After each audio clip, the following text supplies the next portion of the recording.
घर में देवरा उधले टकोरा दोनों जो बनावे रगरता रे। घर में देवरा उधले टकोरा दोनों जो बनावे रगरता रे। भौजी रे हमारा के घरे बोला ले देवर जगह रगरता रे। भौजी रे हमारा के घरे बोला ले देवर जगह रगरता रे।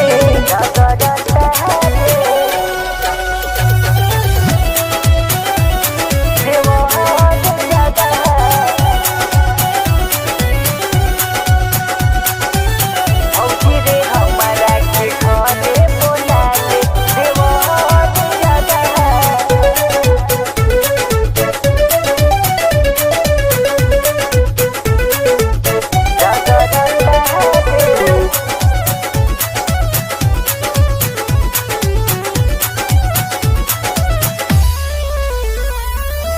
कबो छुए लगल कबो ढोरी जगह के खाली निहारेला। पहला भौजी तू बुरा न मानो तय हमार घरेला। पहुँच पी के एकदम डाह दिले बा ये भौजी। कबो छुए लगल कबो ढोरी जगह के खाली निहारेला। पहला भौजी तू बुरा न मानो साया हमार घरेला। पड़ल बापा छाजै से बन के फेपिकोल हो चढ़ल जवानी हमार न सता रे। भौजी रे हमारा के नैहर बोला ले देवर जगह रगरता रे। भौजी रे हमारा के नैहर बोला ले देवर जगह रगरता रे।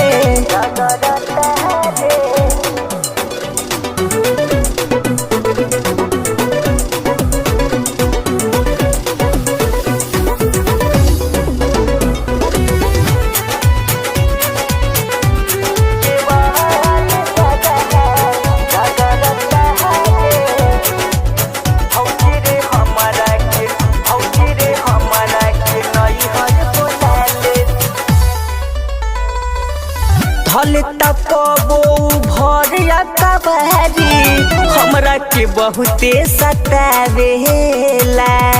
अपन बेला न खड़ा कई के भौजी पाछा से आके सतावेला।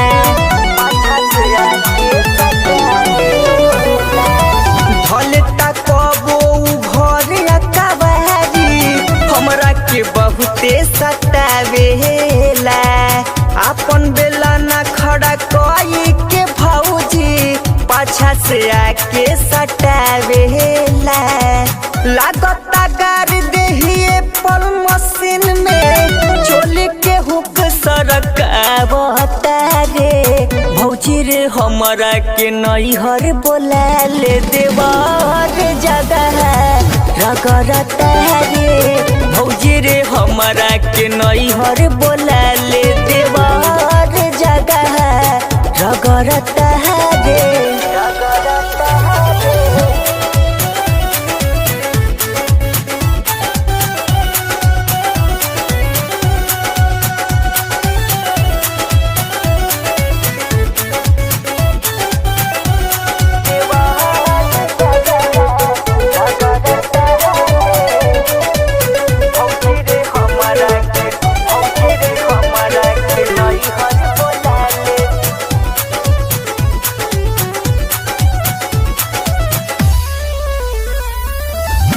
साझे सुबेरे पिए पाउच के पौआ नासल चाहेला जवानी रे।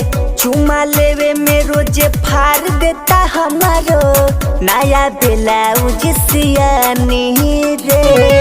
कितना सही है भौजी। साझे सुबेरे पिए पाउच के पौआ नासल चाहेला जवानी रे। चुमा लेवे में रोजे फाड़ देता हमारो नया ब्लाउज सियानी रे। सुजित संगम के कुछ नहीं मिली के अनमोल रोजे न पहता रे। भौजी रे हमारा के नैहर बोला ले देवर जगह रगड़ता रे। भौजी रे हमारा के नैहर बोला ले देवर जगह रगड़ता रे।